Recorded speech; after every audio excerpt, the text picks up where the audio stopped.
because one of those prisms looking through was about parenthood, motherhood, favorites.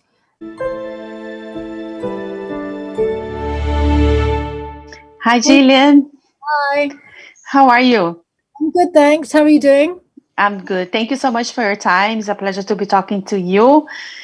I want to know, like, how is your feeling to be on screen playing this very powerful lady, Margaret Thatcher? It's pretty cool.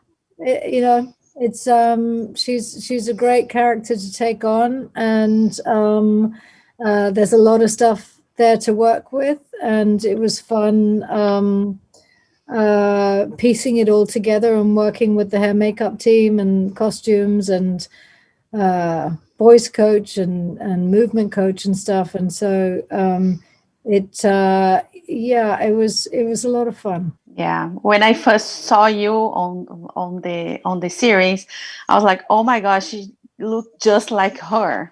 The hair, the face, the mouth, everything. It's perfect. How was like the process to put the hair together? Well, fortunately, somebody else was doing it other than me. But it did take a lot of trials. We had a lot of fittings, and there were a lot of things that they needed to figure out in terms of the density of the wig and which particular colors that they were going to use. There were 2 wigs that were chosen, one for the beginning, one for the first half, and one for the second half, and it was changed slightly in between. So fortunately, I didn't have to think about that too much, but it was fun to wear. Yeah. And while you're doing your research and everything that you did with like to be ready to play her, did you find her remarkable? Well, I certainly found her brain remarkable. She was an incredibly well prepared and intelligent woman.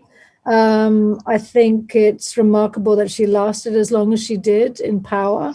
I think it's remarkable that she she was the very first woman prime minister of Great Britain, and there's only been one other since her, and so I think that's remarkable.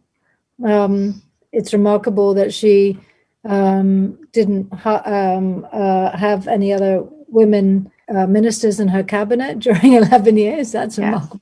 There's a lot that's remarkable about her.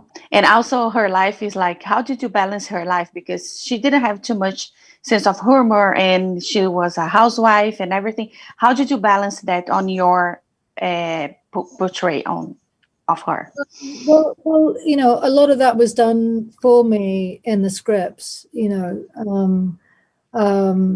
The trajectory that her time in office takes place, as you know, because it's because of the series, it goes through the lens of the Crown, and so it's not an in-depth character study or a biopic about Margaret Thatcher. And so you really are just taking snippets of periods of time when she was in power and how she rubbed up against the royal family. And so because one of those prisms looking through was about parenthood, motherhood, favorites, for instance, you get to see her not just as, career woman prime minister, but you get to see her as, very, very worried parent of a child who's gone missing. And so that's not necessarily a part of the prime minister that we would have seen or that she would have wanted us to see, even though she struggled, as we understand it, during that time. That's great. Gillian, thank you so much for your time. A lot of success always. A huge fan, and I cannot wait for everybody to watch The Crown. Thank you so much. Bye. If you like this video, don't forget to comment, to like, and subscribe to our channel right here.